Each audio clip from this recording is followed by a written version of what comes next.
श्रीवर्धनमधील रानवळी धरण परिसरातून एक धक्कादायक प्रकार समोर आला आहे. गाळ उपशाच्या नावाखाली मोठ्या प्रमाणात मातीचे उत्खनन केल्याचा गंभीर आरोप स्थानिक नागरिकांनी केला आहे.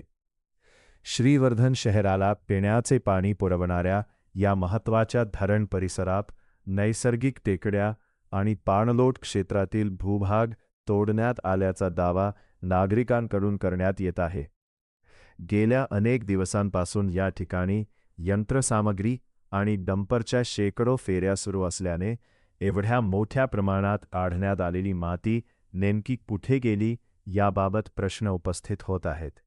या प्रकरणाची माहिती घेण्यासाठी श्रीवर्धन नगरपालिकेचे विरोधी पक्षनेते पिंट्या शेठ वेश्वीकर यांनी लघु पाटबंधारे विभागाशी संपर्क साधला.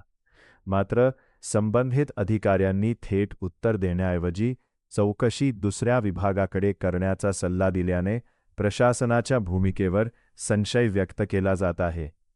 पिंट्या शेठ वेश्वीकर यांनी प्रशासनाने महसूल, पाटबंधारे विभाग, पत्रकार आणि नागरिकांची संयुक्त पाहणी तातडीने आयोजित करावी अशी मागणी केली आहे.